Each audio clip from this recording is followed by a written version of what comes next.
ҷавонон нерӯи пешбарандаи ҷомеа буда ояндаи кишвар аз онҳо вобастагӣ дорад. маҳз ҷавонон имрӯз қодиранд ки санъату фарҳанги моро ба ҷаҳониён ошно созанд. аз ин лиҳоз ҳукумати кишвар бахусус асосгузори сулҳу ваҳдати миллӣ, пешвои миллат, президенти ҷумҳурии Тоҷикистон муҳтарам Эмомалӣ Раҳмон пайваста ҷавононро дастгирӣ мекунанду барояшон шароитҳои лозимаро муҳайё месозанд. яке аз чунин ҷавононе ки дар муддати кӯтоҳ тавонист бо ҳунару малакаи хеш мардуми шарифи кишварро ба ҳайрат гузорад, ин Бахтиёр Аксакалов мебошад. Бахтиёр Аксакалов 20 майи соли 1998 дар оилаи санъаткор ба дунё омадааст. азбаски фазои зиндагиашонро суруду мусиқӣ иҳота карда буд, меҳри навозандагӣ Бахтиёрро низ ором нагузошт. ҳанӯз аз кӯдакӣ ба навохтани асбобҳои гуногуни мусиқӣ шавқ пайдо намуд. дар тамоми чорабиниҳои мактабӣ фаъолона иштирок мекард. рӯзторӯз кӯшиш менамуд навохтани асбобҳои гуногуни мусиқиро хубтару беҳтар аз худ кунад. баъди хатми мактаби миёна ҳуҷҷатҳояшро ба Консерваторияи Миллии Тоҷикистон ба номи Талабхоҷа Сатторов дар бахши ғоибона супорид. то имрӯз дар чандин чорабиниву озмунҳои гуногун ширкат намуда ҳунари волои навозандагиашро пешкаши ҳаводорони олами мусиқӣ гардонидааст.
аввалин асбоби ки ман менавохтам таблак буд. аз хурдӣ менавохтам дар чорабиниҳои мактаб. ҳамин бисёр ҷо менавохтам, файро мекардам озмунҳо. баъд ҳамин хел бо думраро ҳам аз худ кардам. аз ки ёд гирифтед думраро? аз падарам. Падарам санъаткор нестанд, аммо дар вақтҳои холигӣ бисёр ба ҳамин мусиқӣ ба ҳамроҳи падарам менавозем. яъне шуғли дӯстдоштаи падари шумо навозандагӣ аст? бале. баъд рости як вақт мешавад ҳамин хел боз маро рости гап гитаро аз акам омӯхтам. онҳо гурӯҳи худро доштанд, гурӯҳи Эдар, солҳои 2000 ро гурӯҳи худро доштанд. ман бисёр чизҳоро аз акам омӯхтам. ҳамин гитаро аввалин бор рости ман ҳамин гитаро дидам, шунавидам ба чашмам. мисол ҳамин чизе ки ман менавозам ҳамашро мисол акам омӯхтам. бояд хотиррасон намоем ки гурӯҳи Эдар ҳанӯз солҳои 2000 таъсис ёфта буд. он вақт роҳбарияташро бародараш Хуршед Аксакалов бар ӯҳда дошт. бо гузашти вақт ин гурӯҳ бо сабабҳои номаълум барҳам хӯрд. бахтиёр кӯшиш менамуд то ин гурӯҳро аз нав таъсис диҳад. ҳамин тавр якчанд нафари соҳибистеъдодро даъват намуду дар якҷоягӣ гурӯҳро таъсис дод. ман аз акам иҷозат пурсидам ки мо ҳамин гурӯҳро метавонем пеш бибарем. мисол онҳо ҳам мисол озид ба корҳои худашон ҳастану, аммо мо гурӯҳро хостем пеш барем. мисол аз ҳамон сол вақте ки шумо ғолиби масалан лоиҳаи Парвин гаштеду масалан дар ҷодаи санъат қадам наҳодед, он ду нафар куҷо шуданд? дигар мо дар намоишҳо онҳоро намебинем ҳамроҳи шумо. айни ҳол Мириншед ва Шукрулло донишҷӯянд. дар вақтҳои холигӣ ба назди ман омада машқ мекунем, якҷоягӣ мешинем мусиқиёро. мусиқие ки ман менавозам ба онҳо мефаҳмонам, якҷоягӣ мешинем, ҳамкорӣ мекунем.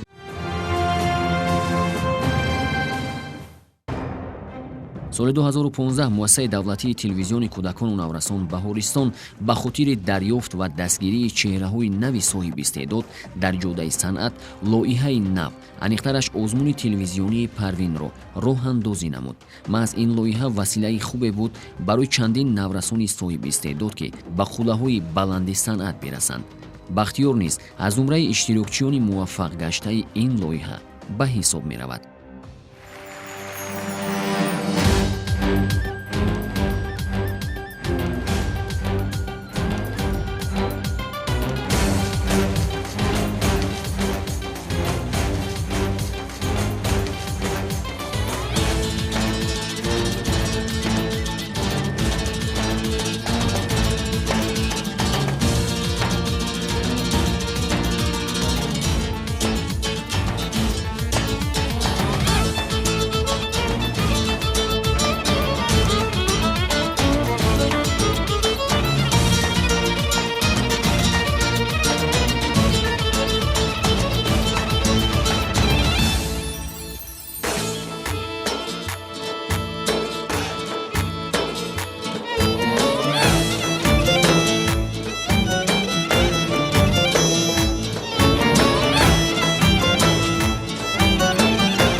دیپلم با بختیار اقساقالوف لaureat آزمون تلویزیونی پروین در ژانر نوازش سپاریده می شود.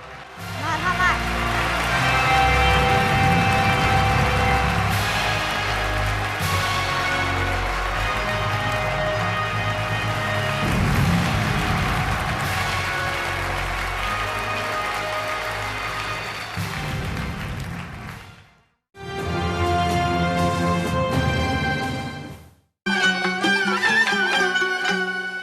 бояд хотиррасон шавем ки соли 2018 ба хотири омодагӣ ба ҷашни 30-солагии истиқлолияти ҷумҳурии Тоҷикистон озмуни Тоҷикистон ватани азизи ман бо ташаббуси асосгузори сулҳу ваҳдати миллӣ пешвои миллат президенти ҷумҳурии Тоҷикистон муҳтарам Эмомалӣ Раҳмон эълон гардид.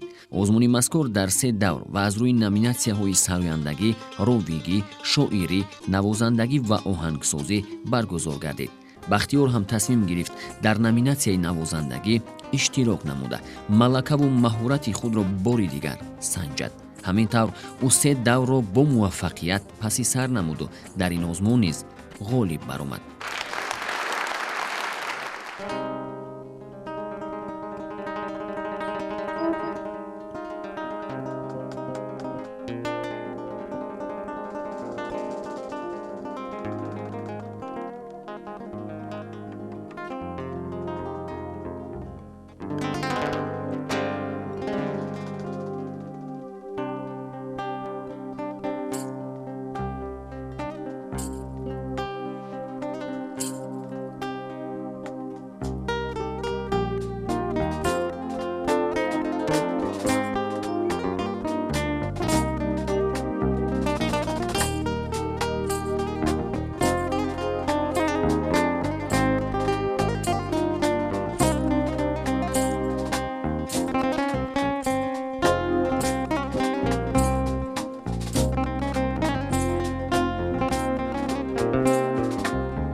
воқеан ҳам иҷроиши хубе буд аз ҷониби Бахтиёр Аксакалов.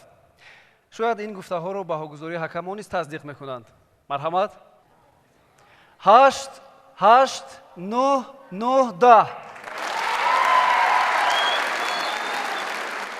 дар ҷои дуюм бо 42 хол Аксакалов Бахтиёр, шаҳри Душанбе.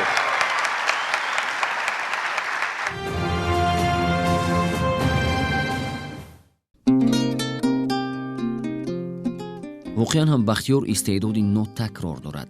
аллакай дар ҷодаи санъат каме ҳам бошад муваффақ гаштааст. боварии комил дорем дар оянда бо ҳунари волои худ муаррифгари фарҳанги миллати тоҷик дар арсаи байналмилалӣ хоҳад гашт.